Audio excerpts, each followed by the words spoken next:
Bharat China రెండు decent amount of US treasuries ని hold చేస్తున్నాయి. అయితే ఇవి వాటి ఎక్స్పోజర్ తగ్గించుకున్నాయి 2024 ఏప్రిల్ నుంచి 2025 ఏప్రిల్ లోపు దాని ఎక్స్పోజర్ టువర్డ్స్ యుఎస్ ట్రెజరీస్ తగ్గించుకున్నాయి. ఇదెందుకు? యుఎస్ క్రెడిట్ ని డౌన్ గ్రేడ్ చేసింది మూడీస్, అదే విధంగా ఫిచ్ అండ్ మూడీస్ రెండు ఇవి రేటింగ్స్ ఇస్తా ఉంటాయి అనమాట.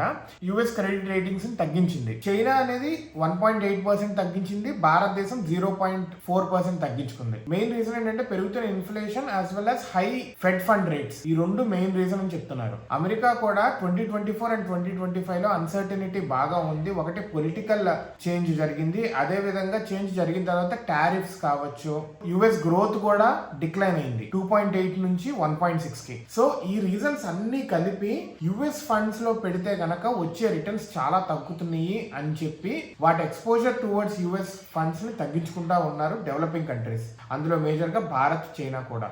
ఈ టారిఫ్ షాక్ ఏదైతే ఉందో డెవలపింగ్ కంట్రీస్ ని ఇంకా స్లో చేస్తుంది, వాటి ఎక్స్పోర్ట్ అండ్ ఇంపోర్ట్ కాస్ట్స్ ని బాగా పెంచుతుంది. దీంతో వాళ్ళ మీద బర్డెన్ పెరుగుతుంది అని చెప్పి వాళ్ళు ఇలా తగ్గించుకుంటున్నారు. సో అమెరికాకి చూడాలి like how it gonna be in a long term. ఇలాగే అన్ని కంట్రీస్ తగ్గించుకుంటా వెళితే కనుక